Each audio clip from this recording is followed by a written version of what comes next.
मैं एक नेपाली उन सभी भारतवासियों से बोलना चाहता हूं कि नेपाल के खिलाफ गालियां देना बंद करो। गालियां देना हमें भी आता है। बार बार कुछ भारतवासियों बोल रहा है कि चाइना की गुलामी कर रहा है नेपाल, कि चाइना के एक साने पर भारत के खिलाफ बोल रहा है नेपाल। जो भी भारतीय नेपाल के खिलाफ ऐसा बोल रहा है तो उन्हें आज मैं बताऊंगा नेपाल क्या है और भारत क्या है।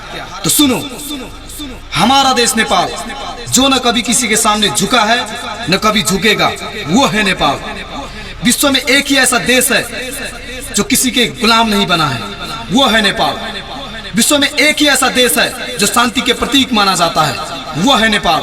हमें गर्व है कि हमारा जन्म नेपाल में हुआ है। और कुछ भारतवासियों हमेशा एक ही बात करता है कि चाइना के उकसाने पर भारत के खिलाफ बोल रहा है नेपाल। अरे तुम्हारा दुश्मनी चाइना से है तो हमें वो गुस्सा हम पे क्यों उतार रहे हो? बहुत घमंड है तुम्हें अपनी ताकत पर, तो लड़ो ना चाइना से। देखते हैं कितने पड़ोसी मुल्क से तुम जीत पाते हो। आज भारत को लग रहा है कि हम सबसे ज्यादा पावरफुल देश है। तो हिटलर का हिस्ट्री पता ही होगा भारतवासियों को। हिटलर को भी ऐसा ही लगा था कि हम बहुत पावरफुल है, हमें कोई नहीं हरा सकता। और परिणाम क्या हुआ पता ही होगा। अगर फिर भी नहीं समझते तो ठीक है, भविष्य में समझ जाओगे। अब सुनो, अगर लिपू लेक और काला पानी के बारे में वास्तविक तथ्य बाहरी दुनिया को पता चलेगा तो भारत की प्राचीन सभ्य शालीनाथ पुरखों द्वारा अर्जित इज्जत और विरासत मिट्टी में मिल जाएगी।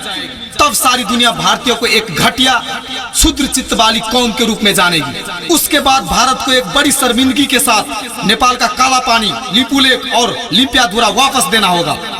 अब सवाल सिर्फ इतना ही है कि भारत पहले ही इज्जत के साथ वापस देना चाहते हैं या बाद में काला मुंह दिखाकर बेइज्जत के साथ। याद रहे कि नेपाल सिक्किम नहीं है और गोरखाली कौम कोई लाचार आत्मसमर्पण करने वाली कौम भी नहीं है। भारत जरूर कुछ दलाल नेपाली राजनीतिज्ञ, गद्दार और दलाल नेता कार्यकर्ताओं को खरीद सकता है, लेकिन नेपाली जनता के देश प्रेम को कभी नहीं खरीद सकता, जो अपने देश के लिए लड़कर बलिदान देने के लिए तैयार है।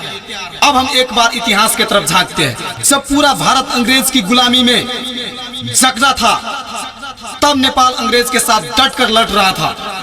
बहुत सारे भारतीयों को यह भी पता नहीं होगा कि अंग्रेज भारत छोड़कर जा चुके थे, लेकिन राजस्थान और बाकी 1 दर्जन राज्य मिलकर अंग्रेज को चिट्ठी लिखी और कहा कि आप वापस आ जाइए हजूर और खुलकर भारत में व्यापार करें। इसका कुल अर्थ इतना ही था, अंग्रेजों आप भारत आओ और हमको लूटो। अंग्रेज फिर वापस आए और कायर और स्वार्थी भारतीयों पर फिर से हुकूमत करने का दरवाजा खुल गया। उस समय पंजाब, मैसूर और बंगाल के सिवाय बाकी सब छोटे मोटे राज्य अंग्रेज के तलबे चाटने में ही व्यस्त थे।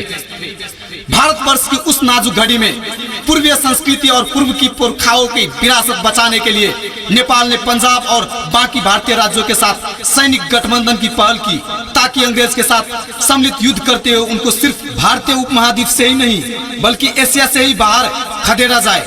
लेकिन किसी भी भारतीय राज्य ने नेपाल की इस प्रयास को सुना ही नहीं और इसी बीच उसी का फायदा उठाते हुए अंग्रेज ने नेपाल पर हमला कर दिया।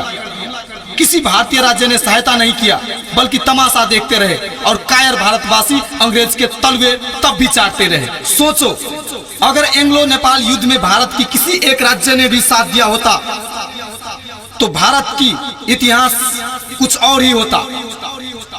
भारत 150 वर्ष पहले ही अंग्रेज की गुलामी से मुक्त होता और वो भारत आज हमें बोल रहा है कि चाइना की गुलामी कर रहे हो।